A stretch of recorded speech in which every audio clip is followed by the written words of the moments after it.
Hey everyone, welcome to today's lecture of our GS paper number 3 Economic Development and Employment Series। देखो भाई, आजकल आप लोग ये टॉपिक सुन ही रहे होगे ना कि टीसीएस ने ले ऑफ करने का फैसला कर लिया है। तो आज हम इसी ले ऑफ को आपके जीएस पेपर नंबर 3 के साथ लिंक करेंगे। देखो भाई, मैं आपको ना बिल्कुल सच्चाई बात बता देता हूँ। अगर 2025 के अंदर आप ये सोच रहे हो कि आपकी डिग्री ही आपकी जॉब बचा लेगी, तो ये आपके लिए सबसे बड़ा धोखा है। ये सबसे बड़ा क्या है? सबसे बड़ा मिथ है। क्योंकि आपकी जो डिग्री है वो आज की डेट में सिर्फ और सिर्फ नौकरी पाने का एक जरिया है। 2025 में एआई के ज़माने में अगर आपको अपनी नौकरी बचानी है तो आपके सामने सबसे बड़ी चीज़ जो होती है वो है अडेप्टेबिलिटी, कि क्या आप अडेप्ट कर पाते हो जो आपके सामने करंट कंडीशन है। अब भाई, टीसीएस ने क्या किया? टीसीएस भारत की सबसे बड़ी आईटी फर्म है। इसने हंड्रेड्स ऑफ एम्प्लॉयज़ को ले ऑफ करने का फैसला कर दिया, और ये एम्प्लॉयज़ वो हैं जिनको लगभग 8 से 12 साल का एक्सपीरियंस है। Now pause, TCS is not just another company. ये वो कंपनी है जिसको पूरी दुनिया में ये समझ आता है कि प्राइवेट कंपनियों की ये सरकारी कंपनी है। मतलब कि दुनिया भर के जो एम्प्लॉयज़ हैं वो चाहते हैं कि टीसीएस में उनकी नौकरी लग जाए। क्यों? बिकॉज टीसीएस बिल्कुल वैसी ही आपको सर्विसेज देती है जो आपको गवर्नमेंट एम्प्लॉयमेंट देती है।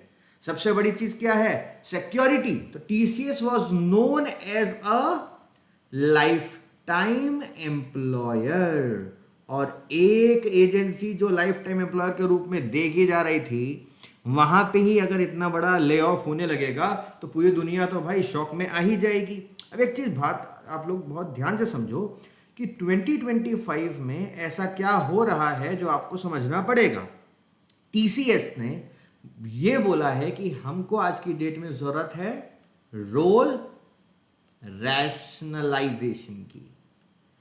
ठीक, रोल रैशनलाइजेशन मतलब उनको वो लोग चाहिए जो कि अडेप्ट कर पाए।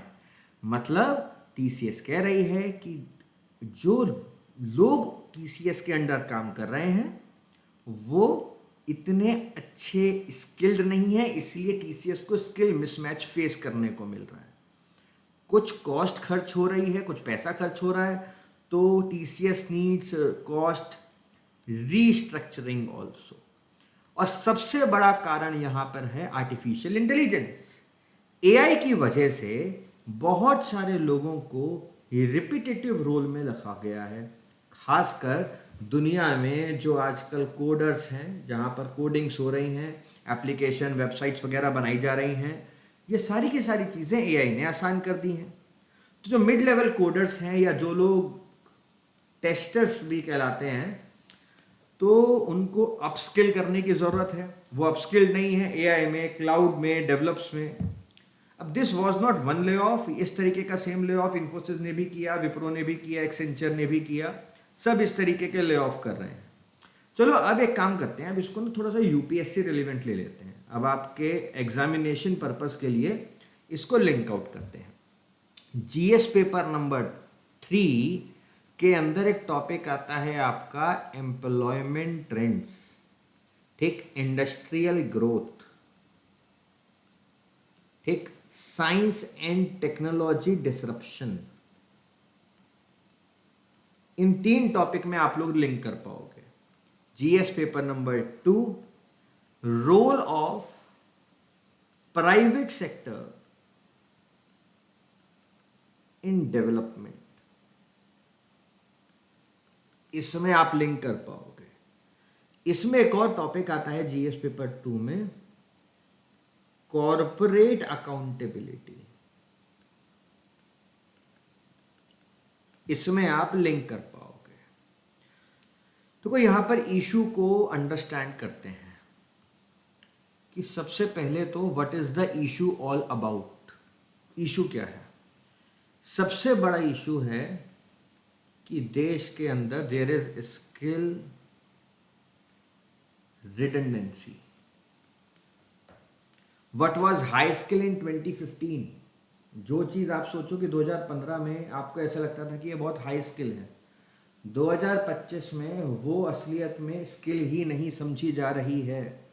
मतलब चाहे आप मैनुअल टेस्टिंग समझ लो, जावा कोडर समझ लो, फ्रंट एंड यूआई डेवलपर समझ लो, अब ये सारी की सारी चीज़ें ऑटोमेटेड हो गई हैं, तो आपको जो आपके पास जो 2015 में स्किल थी आज वो इरेलीवेंट हो चुकी है।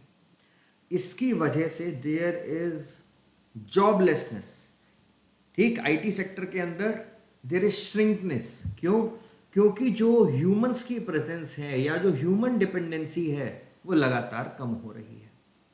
नंबर 3, जो चीज फेस करने को मिल रही है दुनिया में, that is known as techno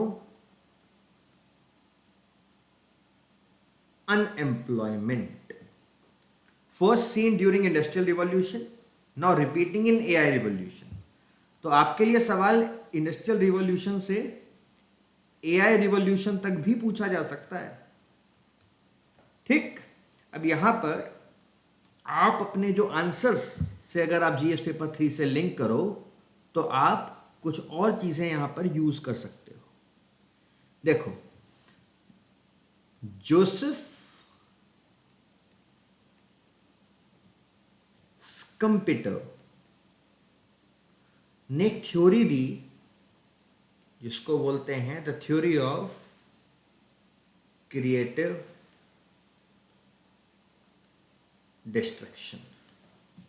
now this theory of creative destruction says कि टेक्नोलॉजी किल्स जॉब्स। ठीक, जैसे tractors replaced farm labour and AI is replacing coders. AI ऐसे ही कोडर्स को रिप्लेस कर रही है। ठीक, एक थ्योरी है that is known as job polarisation theory. ना ये जो थ्योरी है ये कहती है कि भाई जब भी नई टेक्नोलॉजी आएगी सबसे पहले इंपैक्ट मिडिल स्किल जॉब्स को होगा, जो आपको फेस करने को भी मिल रहा है।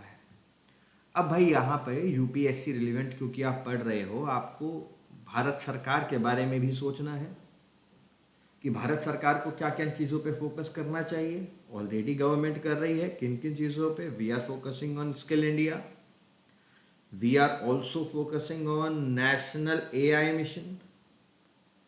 ठीक, हम लोग फ्यूचर स्किल पोर्टल पे भी फोकस कर रहे हैं क्योंकि हम लोगों को, जो लोग ऑलरेडी जॉब्स में हैं, उनको भी फ्यूचर रेडी करना है। बट गैप आज भी वही बना हुआ है। सबसे बड़ा गैप है कि क्या री एम्प्लॉयमेंट क्रिएट हो पाएगी उन लोगों की जो कि अपने मिड लेवल प्रोफेशन के अंदर इस तरीके से ले ऑफ कर दिए जाएंगे। जो CSR पॉलिसीज़ हैं, कॉर्पोरेट सोशल रिस्पॉन्सिबिलिटीज़ की जो पॉलिसी होती हैं, they don't enforce reskilling obligation. तो CSR के अंदर हम लोग अगर reskilling as an option include कर दें तो शायद इसकी वजह से बहुत सारी चीज़ें बेटर हो सकती हैं। तो अब आप इसके अंदर यूपीएससी का एक क्वेश्चन फ्रेम कर सकते हो, सुंदर सा सवाल के लिए क्रिएट कर सकते हो ना। मैं आपको एक यूपीएससी क्वेश्चन दे देता हूँ जिसको आप अपने हिसाब से फ्रेम करना, नीचे कमेंट बॉक्स में आप लोग डाल सकते हो, है ना। मेंस क्वेश्चन मान लो ऐसे आ सकता है ना कि there is a question like automation is both a boon and a threat to India's demographic